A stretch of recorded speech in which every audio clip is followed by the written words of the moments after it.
મિત્રો એમાં વાત કહી છે, દ્રુમાહ સપુષ્પાહ સલિલમ સપદ્મમ. દ્રુમાહ એટલે કે વૃક્ષો, સપુષ્પાહ એટલે કે પુષ્પો ફૂલો, સલિલમ એટલે કે પાણી અને સપદ્મમ પદ્મ એટલે કે કમળ. પહેલી પંક્તિ આ રીતે છે મિત્રો. બીજી પંક્તિ છે સ્ત્રીયઃ સકામાહ પવન સુગંધિત સુખાહ પ્રદોષા દિવસાહ ચ રમ્યાહ સર્વં પ્રિયે ચારુતરમ વસંતે. ચારે ચાર પંક્તિ જે છે મિત્રો એમાં વસંત ઋતુનું વર્ણન છે.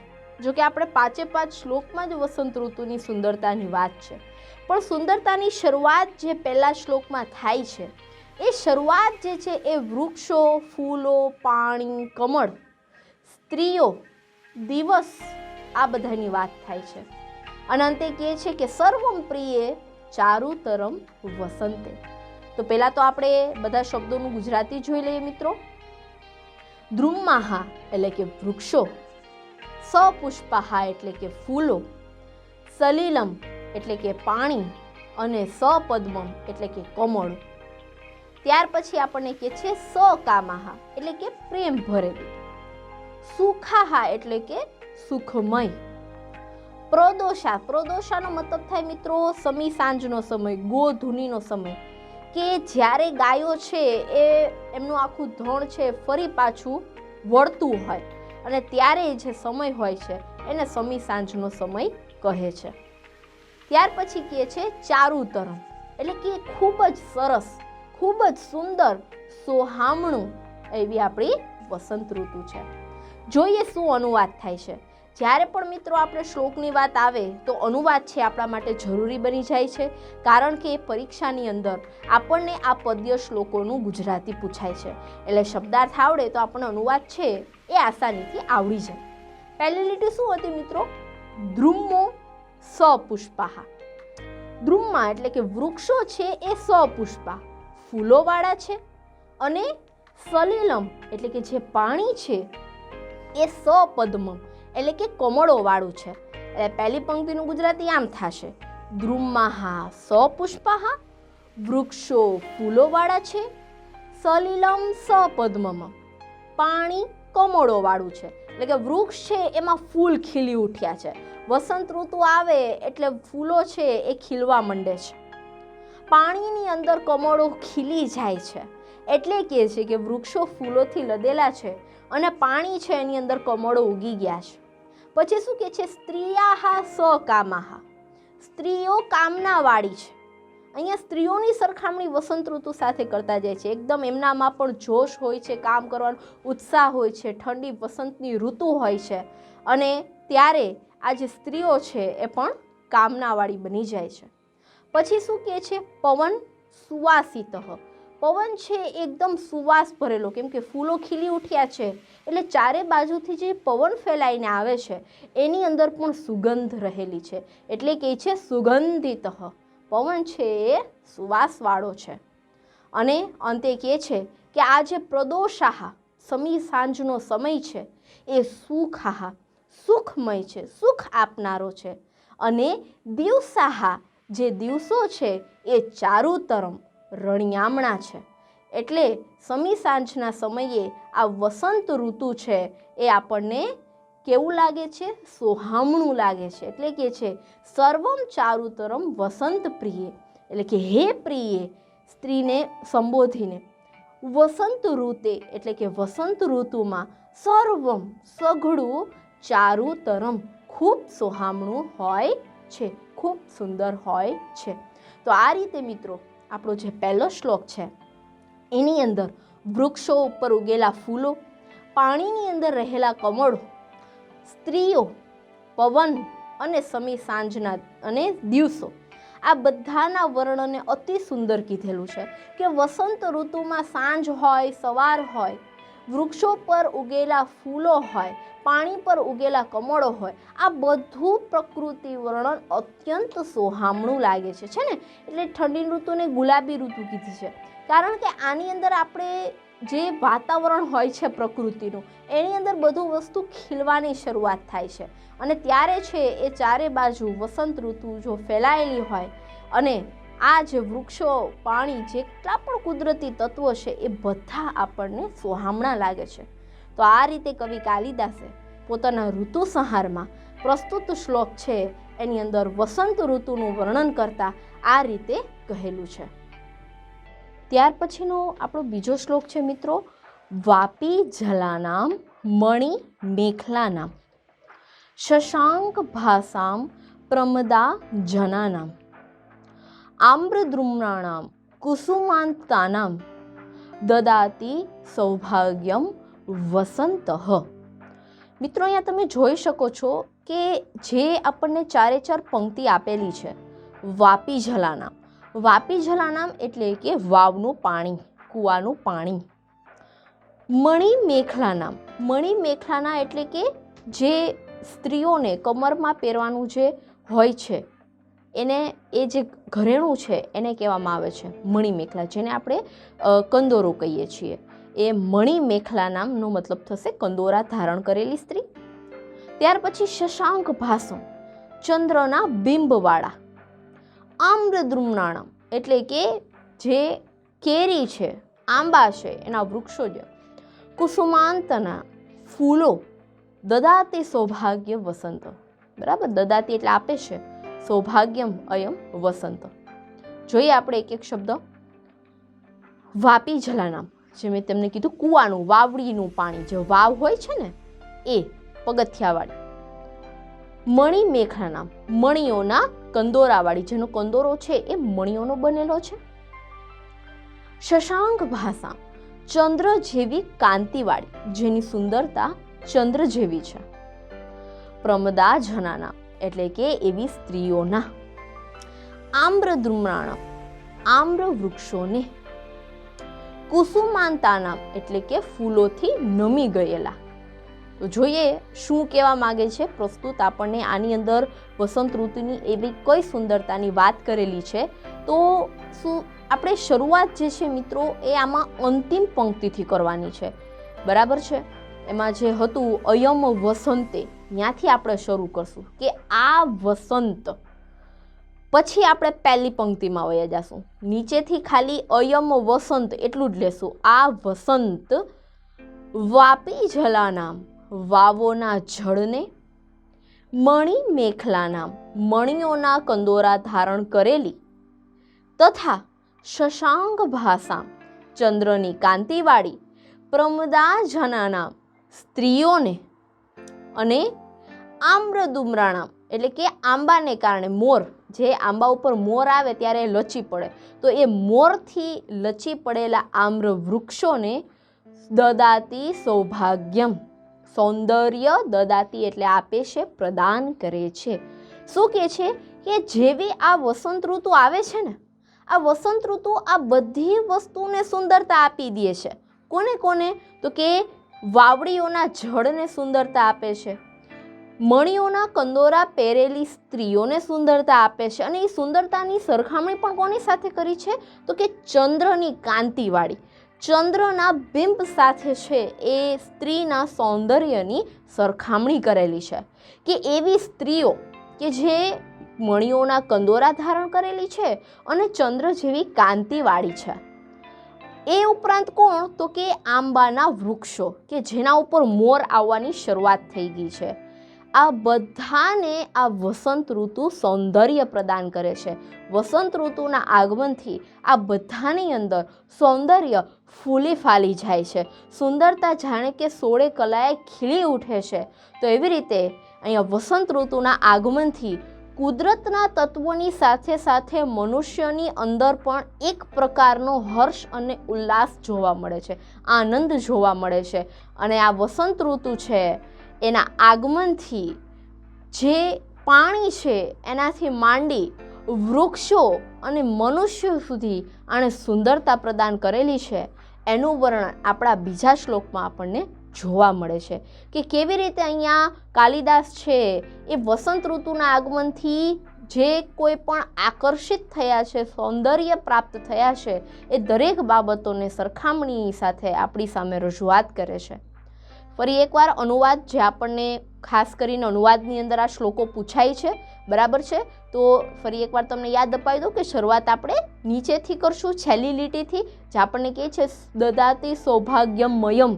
ત્યાં છે સંધિયુક્ત છે, સૌભાગ્યમ અને અયમ એ રીતે થશે, અને વસંત. તો આ વસંત અને પછી પહેલી લીટીથી આપણે લાઈનમાં ક્રમશઃ વાપી જલાનામ, વાવોના જળને, મણિ મેખલાનામ, મણિઓના કંદોર ધારણ કરેલી, તથા શશાંક ભાષા, ચંદ્રની કાંતિવાળી પ્રમદા જનાનામ, સ્ત્રીઓને, અને આમ્રદ્રુમ્ણાણામ એટલે કે લચી પડેલા મોરના આંબાના વૃક્ષોને દદાતી સૌભાગ્યમ, સૌંદર્ય પ્રદાન કરે છે.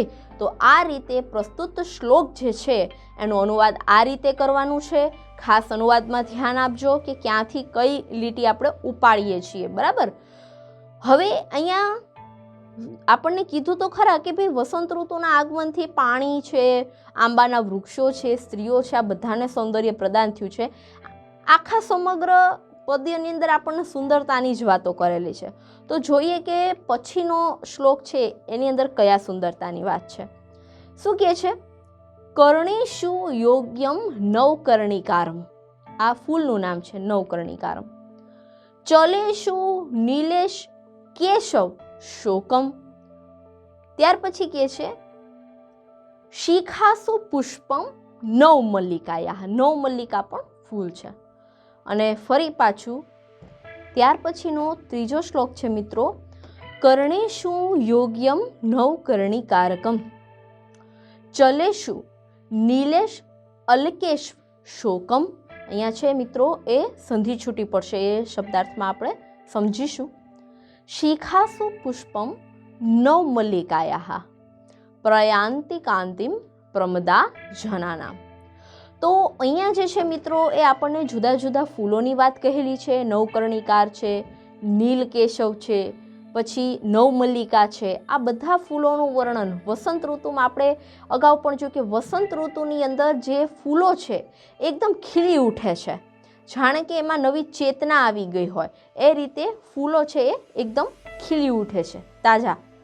તો સૌપ્રથમ શબ્દોની માહિતી મેળવીએ તો કર્ણેશુ એટલે કે કાનમાં, નવકર્ણિકારમ એટલે કે કરેણનું ફૂલ. કર્ણિકાર એટલે કરેણનું ફૂલ, પણ નવ એટલે કે તાજું, તાજું કરેણનું ફૂલ. ચલેશુ એટલે કે ચાલતી. ત્યાર પછી નીલેશુ અલ્કેશુ અશોકમ. નીલેશુ એટલે કે કાળા વાળની, અલ્કેશુ એટલે કે લટોમાં, અશોકમ એટલે કે અશોકનું ફૂલ. તો અહીંયા છે એ આપણને બધા ફૂલો વિશેની વાત કરેલી છે કે નવકર્ણિકાર કે કરેણનું ફૂલ, પછી અશોકમ અશોકનું ફૂલ, આ બધા. એ ઉપરાંત નવમલ્લિકા એટલે કે નવમાલિકાનું ફૂલ, બધા છે એ શિખાસુ. શિખાસુ એટલે શિખાઓ પર, પ્રયાંતિ પ્રાપ્ત કરે છે. કાંતિમ એટલે શેને પ્રાપ્ત કરે છે? તો કે સુંદરતાને. તો જોઈએ અનુવાદ કઈ રીતે થશે. ચલેશુ, આ ચલેશુ જે છે મિત્રો એને આપણે અંતે લખશું. પહેલાં આપણે પ્રમદા જનના ત્યાંથી છે એ આપણા શ્લોકના અનુવાદની શરૂઆત કરશું. ખાસ ધ્યાન આપજો ક્યાંથી શરૂઆત કરવાનું છે. પ્રમદા જનાનામ, પછી કર્ણેશુ. પ્રમદા જનાનામ મહિલાઓના, કર્ણેશુ કાનોમાં, તાજું કરેણનું ફૂલ નવકર્ણિકારમ. ત્યાર પછી નીલ અલ્કેશુ અશોકમ. તો એમાં આપણે લખશું ફરફરતા કાળા વાળમાં. અહીંયા આપણે લટકતા લખ્યું ને એને બદલે ફરફરતા, તો એમ લખી શકો લટકતા કાળા વાળમાં અશોકનું ફૂલ. અને શિખાસુ શિખાઓ પર, નવમલ્લિકાયા નવમાલિકાનું ફૂલ શોભા પ્રાપ્ત કરે છે. પ્રયાંતિ એટલે પ્રાપ્ત કરે છે, ને ચલેશુ એટલે ચાલતી, પ્રાપ્ત કરે છે શોભાને. તો અહીંયા છે એ બધા ફૂલો અને ફરી પાછું સ્ત્રીની સુંદરતા ઉપર અહીં જે કાલિદાસ છે એ વર્ણન કરે છે કે કેવી રીતે આ ફૂલો છે વસંતના આવવાથી ખીલી ઉઠ્યા છે. ફૂલોમાં સુંદરતા આવી છે ને ફૂલ લગાવીને સ્ત્રીઓમાં પણ સુંદરતા આવી છે. એટલે અનુવાદ છે એ ફરી એકવાર પ્રમદાજના નામથી શરૂ કરવાનું છે કે મહિલાના કાનોમાં તાજું કરેણનું ફૂલ, ફરફરતા કાળા વાળમાં અશોક પુષ્પ અને શિખા પર નવમલ્લિકાનું ફૂલ. એટલે કે જે ફૂલો છે એ સ્ત્રીઓના શરીર ઉપર જઈ અને કેવી રીતે વધારે શોભા પ્રાપ્ત કરે છે.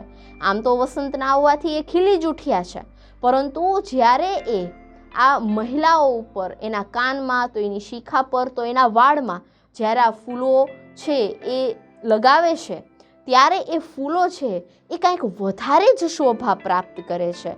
તો આ રીતે ત્રીજા શ્લોકની અંદર ખાસ કરીને ફૂલોને મહત્ત્વ આપેલું છે અને કેવી રીતે આ ફૂલો છે એ પોતે વધારે સુંદરતા ક્યારે પ્રાપ્ત કરે છે તો કે કાનોમાં આવીને, ફરફરતા વાળમાં લટકીને અને શિખા ઉપર આ ફૂલો પોતાની વધુ શોભા પ્રાપ્ત કરે છે. બરાબર છે? તો યાદ રાખવાનું કે નવકર્ણિકારમ કર્ણેશુ, એટલે નવમાલિકા એટલે કરેણનું ફૂલ છે એ કાનોમાં, શિખાઓ ઉપર નવમલ્લિકાયા, અને જે નીલેશુ કાળા વાળમાં છે એ અશોક પુષ્પમ, અશોકનું ફૂલ. તો કયા અંગ પર કયું ફૂલ એ યાદ રાખીએ એટલે અનુવાદમાં પણ સરળતા પડે. અને આ રીતે છે એ આપણું અનુવાદ થશે કે ફૂલો છે એ યોગ્ય જગ્યાએ જ્યારે જાય છે, યથાર્થ સ્થાનમ, ત્યારે છે એ પોતે વધારે જ સુંદરતા પ્રાપ્ત કરે છે. તો અહીંયા ફરી પાછું વસંત ઋતુના સૌંદર્યનું વર્ણન કરતા કુદરતી તત્વો અને મનુષ્ય તત્વોને ભેળવી અને કવિએ સુંદર મજાને આવા શ્લોકની રચના કરી છે.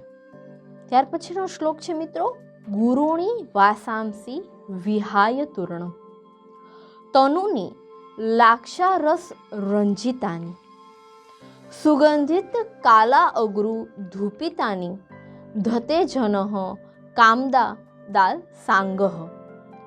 અહીંયા મિત્રો છે એ વૃક્ષોની વાત આવી જાય છે. એવા સુગંધીદાર વૃક્ષો કે જે આપણને કાંઈક ને કાંઈક સ્વરૂપે કુદરતી તત્વો આપણને પ્રાપ્ત કરાવે છે. અને જેવા જ આ વસંત ઋતુ આવે છે એટલે આ તમામ વૃક્ષો છે એ કેવી રીતે પોતાનું કાર્ય કરવાનું શરૂ કરે છે. તો શબ્દો જોઈએ તો ગુરુણી વાસાંસી, ગુરુણી એટલે મોટા, જાડા, ભારે, અને વાસાંસી એટલે કે વસ્ત્રો, વિહાય એટલે કે છોડીને, તૂર્ણમ એટલે કે જલ્દી, તનુની એટલે કે પાતળા ઝીણા વસ્ત્રો, લાક્ષારસ રંજિતાની એટલે કે લાખના રસથી રંગાયેલા. જે જંગલના વૃક્ષો છે એમાં લાખનું વૃક્ષ જે આપણને લાખ આપે છે એનાથી રંજિતાની એટલે કે રંગાયેલા. સુગંધી કાલા અગરુ ધૂપિતાની, સુગંધી એટલે કે સુગંધીદાર, કાલા એટલે કે કાળા, અગરુ એટલે કે અગરુના, ચંદનના, ધૂપિતાની એટલે કે ધૂપવાળા. તો આ રીતે શબ્દોની સમજૂતી થશે. અને છેલ્લે ધતે જનાહા, જનાહા એટલે લોકો, ધતે એટલે ધારણ કરે છે, પણ કેવા તો કે કામદાર સાંગહ એટલે કે પ્રેમના આવેગથી આળસુ થઈ ગયેલા શરીરવાળા. હવે શું થાય છે મિત્રો, આ ઋતુની અંદર આપણને શરીરની અંદર થોડીક આળસ પણ આવે છે. તો અહીંયા છે એ આપણા ખાસ કરીને માણસના શરીરને જે વસ્ત્રો છે એ વસ્ત્રોની વાત કરેલી છે કે પ્રેમના આવેગથી જે આળસુ બનેલું આ શરીર છે, એવા લોકો જાડા વસ્ત્રોનો જલ્દીથી ત્યાગ કરી દે છે અને સુગંધીદાર એવા કાળા અગરુના ધૂપવાળા અને લાખના રસથી રંગાયેલા પાતળા વસ્ત્રોને ધારણ કરે છે. તો વસંત ઋતુનું આગમન થતાં લોકો કડકડતી ઠંડીના કપડાને છોડી અને ઝીણા એવા કપડાં ધારણ કરી લે છે. તો અહીંયા છે મિત્રો એ અનુવાદ છે એ પણ અંતેથી શરૂ થશે. કામદાલા સાંગહ અહીંયાથી છે એ આપણે શરૂઆત કરશું ભાષાંતરની કે ભાઈ પ્રેમના આવેગથી આળસુ શરીરવાળા. અને ફરી પાછા આપણે પહેલી લીટીમાં વયા જાશું. જાડા વસ્ત્રો તૂર્ણમ જલ્દીથી, વિહાય છોડીને, સુગંધી કાલા અગરુ ધૂપિતાની, સુગંધીદાર કાળા અગરુના ધૂપવાળા અને લાક્ષારસ રંજિતાની લાખના રસથી રંગાયેલા તનુની ઝીણા પાતળા વસ્ત્રોને ધતે એટલે કે ધારણ કરે છે. તો આ રીતે અહીંયા પણ અનુવાદની જે લીટીઓ છે એ આપણે થોડીક આડાવડી લેવાની છે. એટલે યાદ રાખવાનું છે કામદાલ સાંગહ ત્યાંથી આપણે છે એ શરૂઆત કરશું અને પછી આપણે ફરી પાછી પહેલી લીટીમાં જઈ અને અનુવાદ આપણું શરૂ કરશું. તો અહીંયા છે મિત્રો એ કડકડતી ઠંડીને જે દૂર થવાનો સમય આવી ગયો છે. વસંતને આવતા હવે લોકો છે પોતાનું આળસુ શરીર પણ છોડી દેશે અને છે એ પોતે નવા જ ઉમંગ, ઉત્સાહ અને સ્ફૂર્તિ સાથે કાર્યમાં ફરી પાછા જોડાઈ જશે. કેમ કે અત્યાર સુધી કડકડતી ઠંડી હતી એટલે જાડા વસ્ત્રો પહેરીને લોકો આળસથી પડ્યા રહેતા હતા. પણ જેવી હવે વસંત ઋતુ આવી છે એટલે એટલી બધી ઠંડી નથી. લોકો છે એ જાડા વસ્ત્રોનો ત્યાગ કરી દે છે અને પાતળા વસ્ત્રોને ધારણ કરી લે છે. આ જે પાતળા વસ્ત્રો છે એને સુગંધીદાર વૃક્ષોમાંથી બનેલા છે એવું કહેવા માગે છે કે આ જે ઝીણા વસ્ત્રો છે એ સુગંધીદાર અગરુના ધૂપથી અને લાખના રસથી રંગાયેલા છે. સુગંધ જ સુગંધ પાથરે છે. શું કામ એવું કહે છે મિત્રો? કેમ કે આ જે ઋતુ છે એમાં નવા ફૂલો ખીલે છે.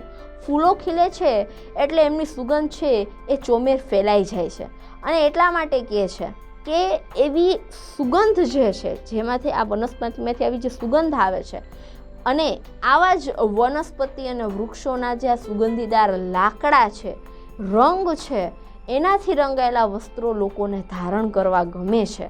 કારણ કે હવે એનું શરીર છે એ જાડા વસ્ત્રોને છોડી દેશે, આળસનો ત્યાગ કરી દેશે અને નવા ઉમંગ ઉત્સાહથી ફરી કાર્ય શરૂ કરશે.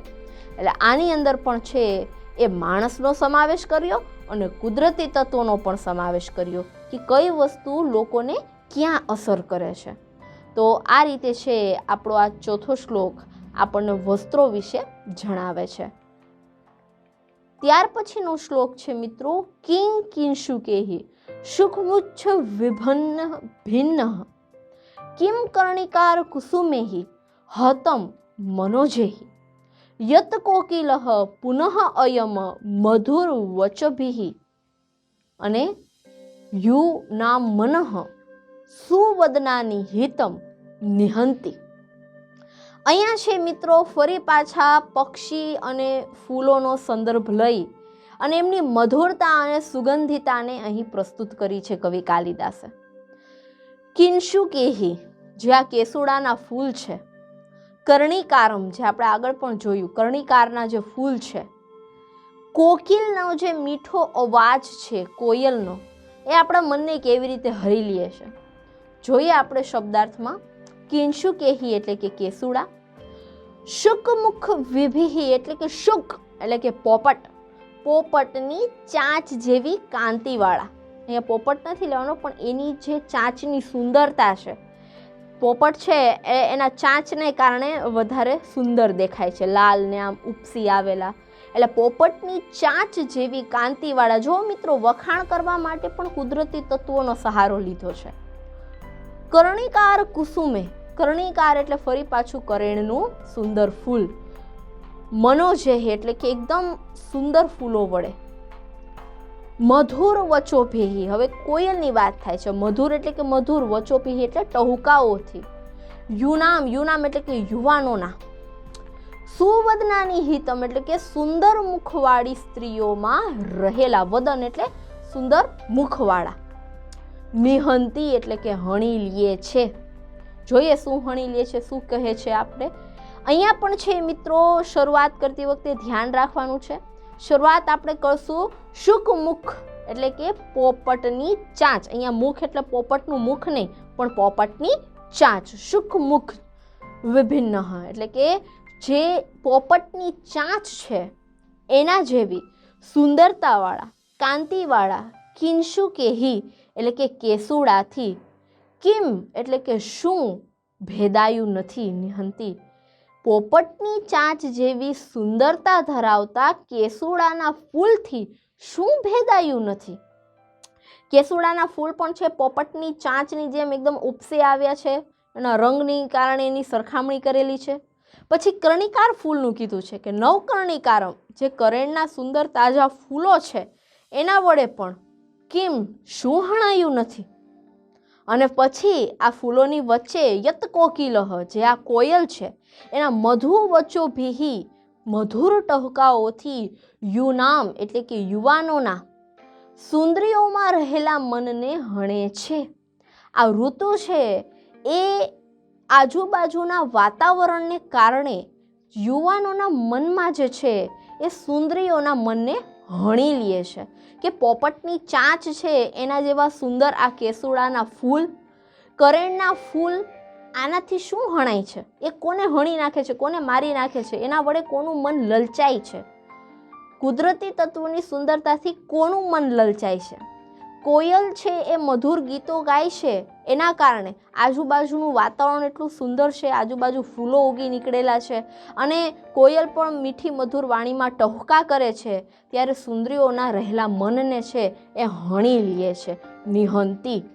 તો અહીં પણ ફરી પાછું કવિ કાલિદાસે પશુ, પક્ષી, ફૂલ, આજુબાજુના કુદરતી વાતાવરણને મનુષ્યો સાથે છે એમની સુંદરતા સાથે સરખાવવાનો પ્રયત્ન કરેલો છે.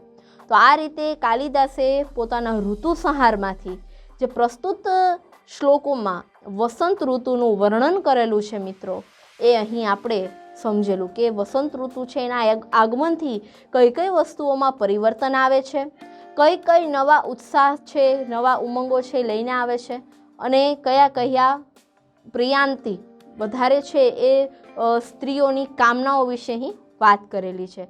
તો અહીં કાલિદાસ છે એમના ઋતુસંહારના આ 5 શ્લોકો જે વસંત ઋતુનું વર્ણન કરે છે એ અહીં પૂર્ણ થાય છે.